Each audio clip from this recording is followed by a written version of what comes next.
The basic intention of doing this small video clip is to read out a beautiful incident regarding the presentation and unveiling of portrait of Mahatma Gandhi. This has happened on 28th of August 1947. This is itself the incident which I'm going to read it out.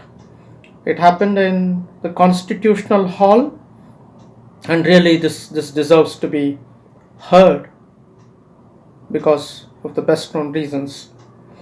Well, then the president, Dr. Rajendraprasad, starts the whole process. He calls upon Mr. Patani. Mr. A.P. Patani, he represents from the Western Indian states. It's a happy privilege to place the following motion before the House.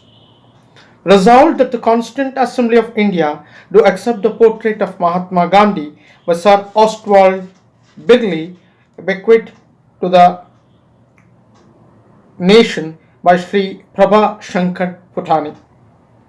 It is not possible to express in words the happiness I feel today, standing in this Constituent Assembly of my country to discharge a trust and fulfill the wishes of my late father.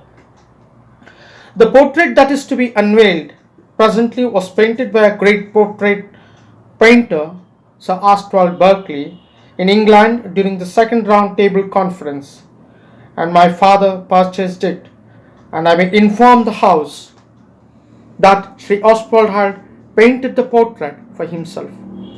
He agreed to part with it because my father wanted it and it was for India.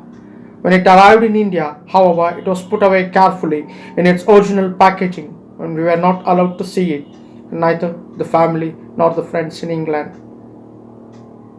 could obtain from him the information as to what is intent to do with it.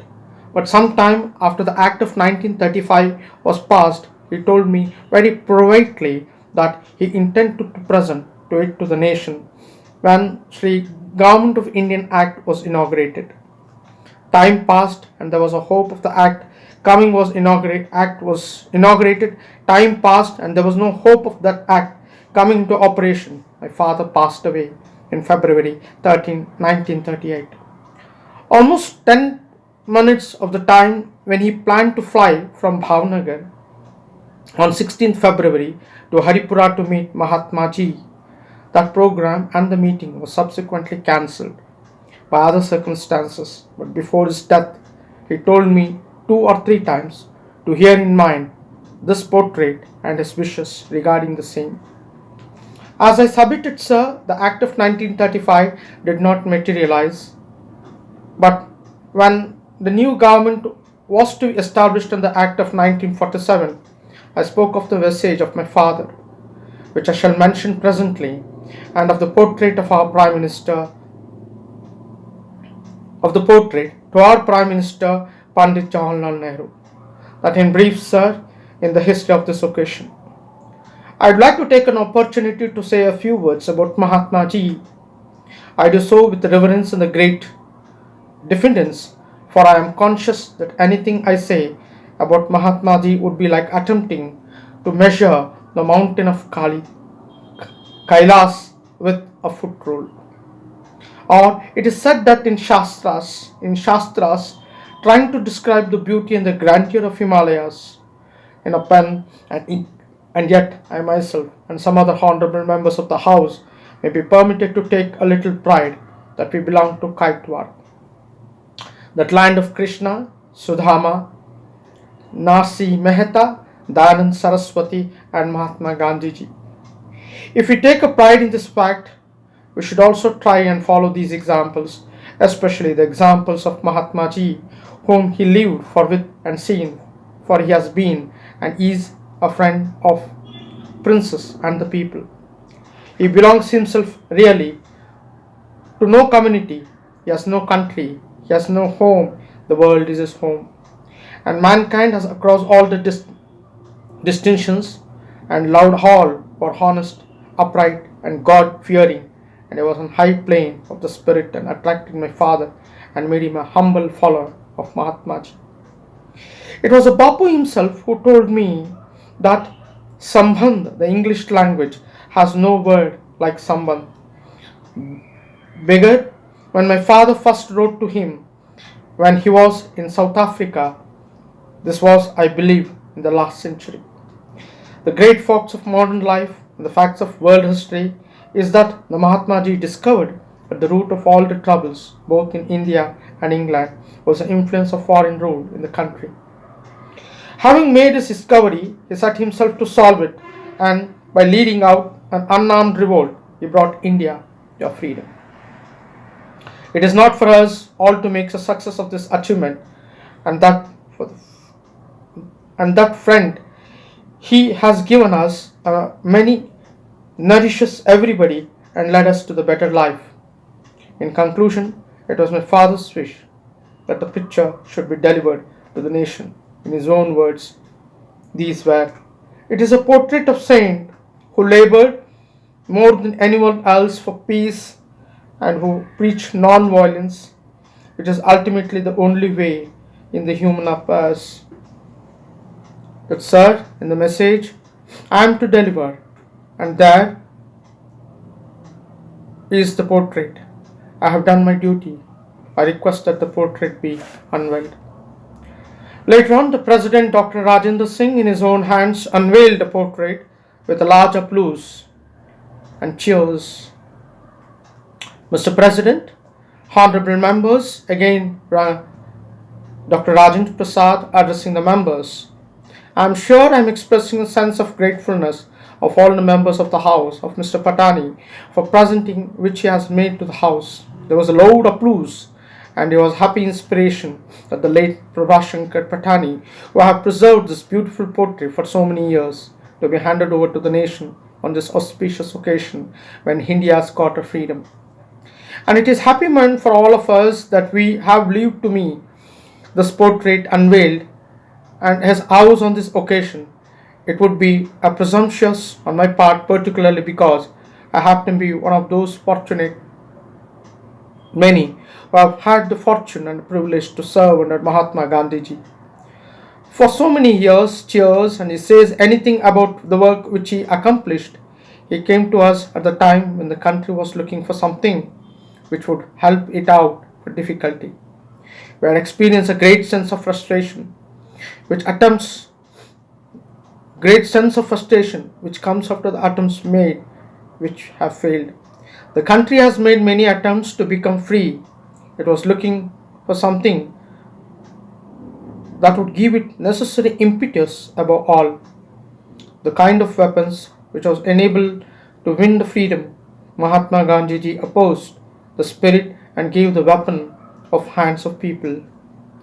And although we may not have come upon his expectation, we have at least succeeded under his guidance and inspiration in winning the freedom for which we have all been longing for so many years. It is not only in the field of politics, but there is hardly in any field in the life of the human being which has not been in some way or the other touched and brightened by Mahatma Gandhi. Again an applause, whether we go to the village slum or the city slum, or whether we go to the big palace or the rich millionaire or a big Maharaja, there is hardly any place which his influence has not been felt. And I felt very much indeed. The influences has been permeated our life to an extent which probably we do not ourselves quite appreciation and fully realize that the greatness of Mahatma lies in this. That is, the time passes, as the age passes, the influences which has been exercised not only to our eyes but on the current world history will be a more and more appreciated and more refused. Such men are not often easily born, and they come once in the history of world to turn the course, to change its current.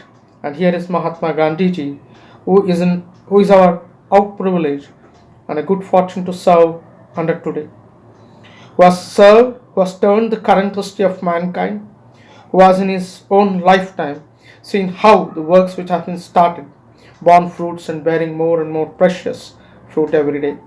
The miracles which he has wrought in our life, and so many would have been impossible for any of us to recount them all in a short speech.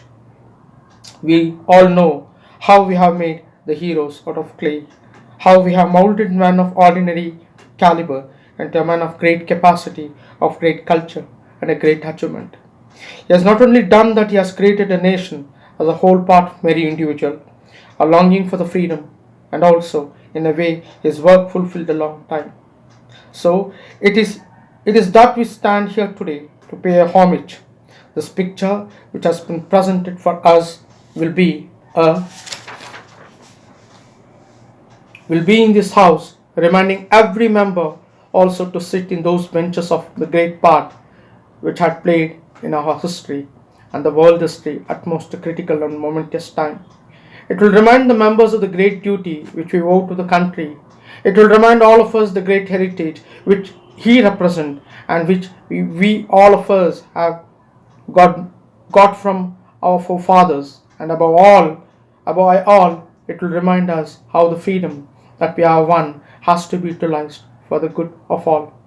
Let us hope that this picture will serve the purpose and shall prove the worthy of the great Mahatma who had led us to this goal. There is a loud cheers will be there. On behalf of the House, I finally accept this portrait. I hope you will all agree to this.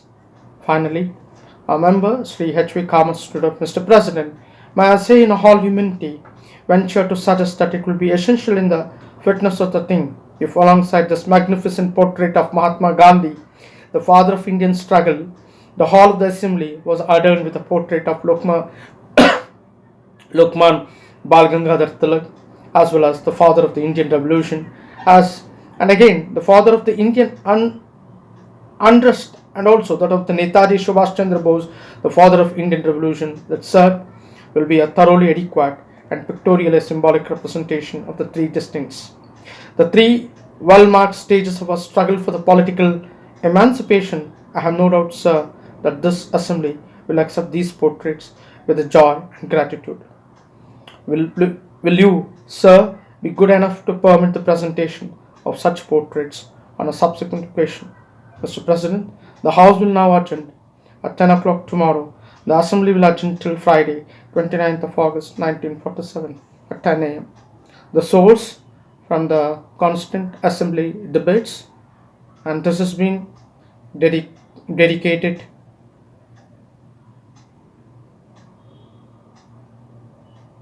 to my editor, ma'am, from Mysore. Thank you.